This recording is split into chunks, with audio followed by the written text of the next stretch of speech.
Hello food lovers, welcome to our channel. నేను మీ రాణి Eramsetti. Friends, ఈరోజు tea time snacks recipe చేసి చూపించబోతున్నాను. అన్నీ కూడా మన ఇంట్లో ఉన్న ఇంగ్రీడియంట్స్తోనే సింపుల్గా టేస్టీగా 10 నిమిషాల్లో ఈ స్నాక్స్ అనేవి ప్రిపేర్ చేసి పిల్లలకి సర్వ్ చేయొచ్చండి. పిల్లలు స్కూల్ నుంచి వచ్చేసరికి చాలా సింపుల్గా టేస్టీగా ఈ స్నాక్స్ అనేవి ప్రిపేర్ చేయొచ్చు.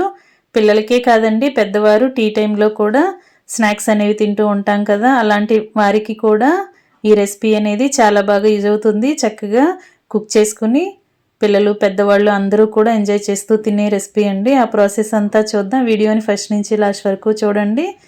ఇంకా ప్రాసెస్ స్టార్ట్ చేద్దాం. ముందుగా ఒక కప్పు నిండా గోధుమ పిండి తీసుకోండి.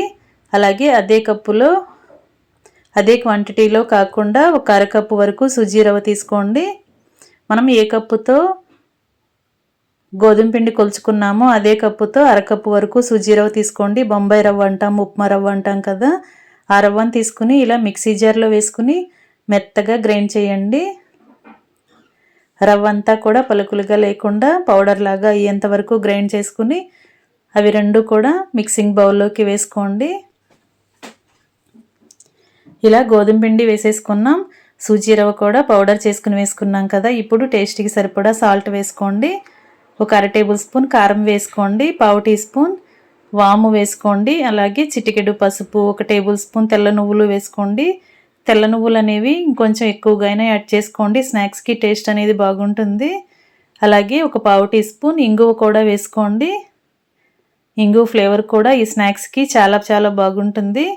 నేను చూపించిన ఇంగ్రీడియంట్స్ అన్నీ కూడా మిస్ చేయకుండా వేసుకోండి. ఇప్పుడు ఒక టేబుల్ స్పూన్ బటర్ వేసుకోండి. బటర్ ప్లేస్లో ఆయిల్ అయినా వేసుకోండి.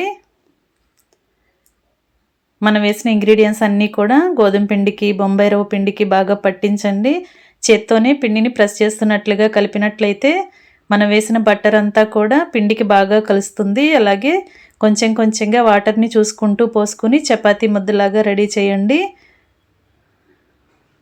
ఇలా చేసుకున్నాం కదా, దీనికి మూత పెట్టుకుని ఒక్క 10 నిమిషాలు మాత్రమే నాననివ్వండి. ఎక్కువగా నానాల్సిన పని లేదు. 10 నిమిషాల తర్వాత పిండి అంతా కూడా, రవ్వ అంతా కూడా వాటర్ని బాగా పీల్చుకుని సాఫ్ట్గా వస్తుంది. 10 నిమిషాల తర్వాత చూసినట్లయితే పిండి ముద్ద అనేది గట్టిపడింది కదా. దీనిని చిన్న చిన్న ముద్దలుగా సపరేట్ చేసుకోండి.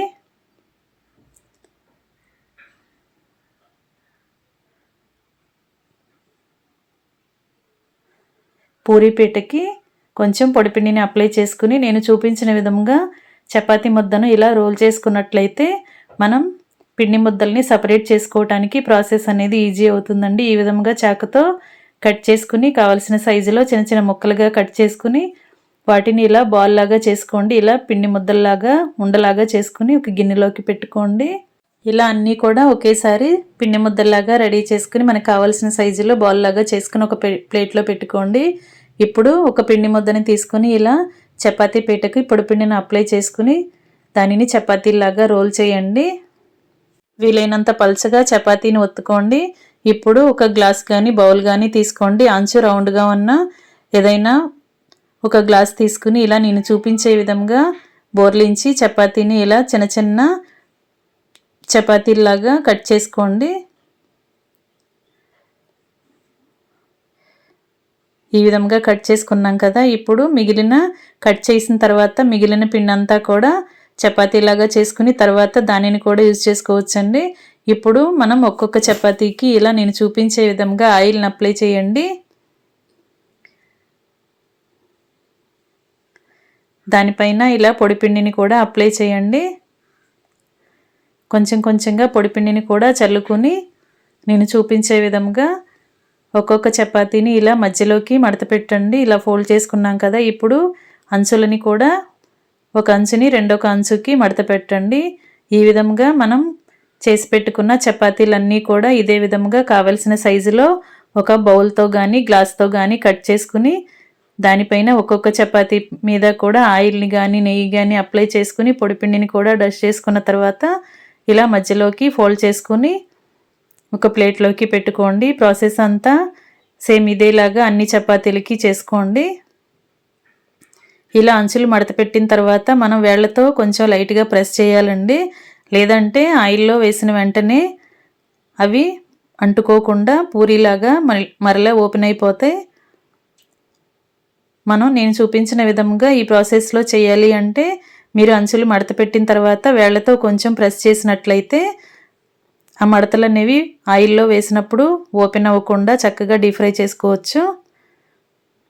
ఫ్రెండ్స్, ఛానల్ని ఫస్ట్ టైం వాచ్ చేసిన వారు సబ్స్క్రైబ్ చేసుకుని పక్కనే ఉన్న బెల్ బటన్ని క్లిక్ చేయటం మాత్రం మర్చిపోకండి. నేను పెట్టబోయే రెసిపీస్ అన్నీ డైలీ మీ ఫోన్కి నోటిఫికేషన్కి వస్తాయండి.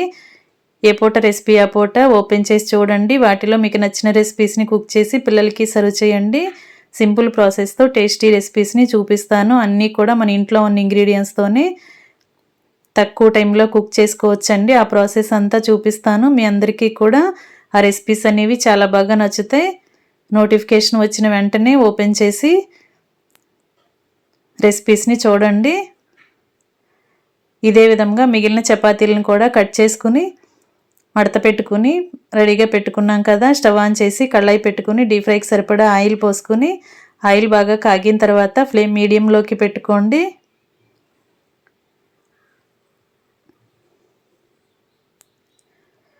మరీ ఎక్కువగా హై ఫ్లేమ్లో పెట్టి వీటిని వేపొద్దండి. మీడియం ఫ్లేమ్లో పెట్టుకుని ఫ్రై చేసుకున్నప్పుడు మాత్రమే లోపల వరకు కూడా బాగా డీప్ ఫ్రై అయ్యి మనం తింటున్నప్పుడు స్నాక్స్ అనేవి చాలా క్రిస్పీగా టేస్టీగా అనిపిస్తాయి. ఈ విధంగా ఆయిల్కి పట్టినన్ని వేసుకోండి. కళాయిలో పట్టినన్ని వేసుకుని గరిటెతో కలుపుకుంటూ డీప్ ఫ్రై చేయండి. ఒకవైపున బాగా ఫ్రై అయిన తర్వాత వెనక వైపు కూడా ఫ్రై చేయండి. చాలా సింపుల్ ప్రాసెస్తో అన్నీ కూడా మన ఇంట్లో ఉన్న ఇంగ్రీడియంట్స్తోనే ఈ రెసిపీ అనేది చేశాం కదా. మీ అందరికీ కూడా ఈ ప్రాసెస్ అనేది ఖచ్చితంగా నచ్చుతుందండి. వీడియోని స్కిప్ చేయకుండా చూడండి. 1 కప్పు గోధుమ పిండి, అరకప్పు బొంబాయి రవ్వతో సాల్టు, కారము, తెల్ల నువ్వులు, వాము వేసుకున్నాం, పసుపు వేసుకున్నాం, ఇంగువ కూడా వేసాం కదా. అలాగే బటర్తో పిండి అంతా కూడా ప్రెస్ చేస్తూ కలిపి తర్వాత కొంచెంగా వాటర్ని పోసుకుంటూ పిండిని చపాతీ ముద్దలాగా రెడీ చేసుకుని ఇలా బౌల్తో కానీ గ్లాస్తో కానీ కట్ చేసుకుని అంచుల్ని మడత పెట్టుకుని డీప్ ఫ్రై చేసుకున్నాం. ప్రాసెస్ అంతా చాలా సింపుల్గా అనిపిస్తుంది. స్నాక్స్కి టేస్ట్ అనేది చాలా బాగుంటుంది. చిన్నపిల్లలు, పెద్దవారు అందరూ కూడా ఇష్టంగా తినొచ్చండి. ఇంకా మొత్తం అన్నీ కూడా ఇదేలా డీప్ ఫ్రై అయిన తర్వాత స్టవ్ ఆఫ్ చేసుకుని సర్వింగ్ ప్లేట్లోకి తీసుకోవటమే. టీ టైమ్ స్నాక్స్ రెడీ అయిపోయాయి కదా. వీడియో నచ్చినట్లయితే లైక్ చేయండి. మీ ఫ్రెండ్స్కి, ఫ్యామిలీ మెంబర్స్కి రెసిపీ షేర్ చేయండి. మీరు కూడా కుక్ చేసి పిల్లలకి సర్వ్ చేయండి. మరొక రెసిపీతో మళ్ళీ కలుద్దాం. Thanks for watching. నేను మీ రాణి ఎర్రంశెట్టి.